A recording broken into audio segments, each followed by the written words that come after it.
Well, a secret settlement between Prince Andrew's accuser, Virginia Giuffre, and convicted paedophile Jeffrey Epstein has been made public. Prince Andrew's lawyers say the document, which was drawn up in 2009, releases him from any liability. Ms Giuffre claims she was trafficked by Mr Epstein to have sex with the prince when she was 17, a claim Prince Andrew strenuously denies. Joining me now live is CNN reporter Max Foster from Hampshire in the UK.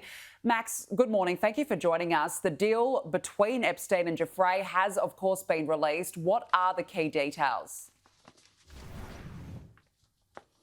Well, here it is, and it's been long awaited, of course, signed back in 2009, and it does show that Giuffre agreed not to sue anyone connected to Epstein who could be described as a potential defendant. What it doesn't do is name Prince Andrew specifically. It does talk about royalty, but Prince Andrew's team are certainly trying to use this to have the entire case in New York that Giuffre has brought thrown out on the basis that she wasn't able to pursue this in the first place. It does say that she received $500,000 in return for signing this document, which has no liability on Epstein or anyone else within it.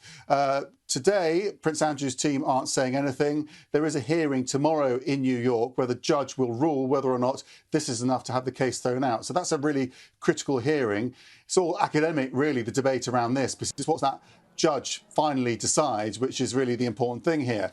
But Giuffre's lawyers have spoken today. They don't feel that this agreement in any way affects the current case in New York, which could go to trial in September. So her attorney, David Boies, has said, as we've said from the beginning, the release of this document is irrelevant to Ms Giuffre's claim against Prince Andrew. The release does not mention Prince Andrew. He did not even know about it. He could not have been a potential defendant in the settled case against Jeffrey Epstein. So the judge needs to decide on this one, and battle will happen tomorrow in New York. So it doesn't mention at all Prince Andrew, but what do you think that it means for this civil lawsuit against him? Well, you know what these things are like. You know, these are very highly paid lawyers, and they're working, all hours to, on Prince Andrew's side to get this case thrown out. So there are lots of technicalities here. I think effectively what it will come down to is whether or not this agreement was anything to do with the case that's currently taking place in New York, because Prince Andrew's side is saying it's very clearly linked. Giuffre's side is saying it's completely separate, so shouldn't even be considered.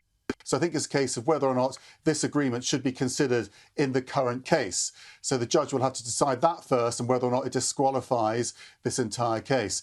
If the case does proceed, it does get very difficult for Prince Andrew and for the royal family because of all of the repercussions there. And it could potentially mean that he could be asked to be deposed, give a statement to the court. Sarah Ferguson could be deposed. Also, there's talk on Giuffre's team about getting the Duchess of Sussex, Meghan Markle, to make a statement as well. So it could become a very sort of high-profile case with all sorts of high-profile figures playing into it. Wow, OK, we'll certainly be watching this one very closely. CNN reporter Max Foster, thank you for joining us this morning with that update.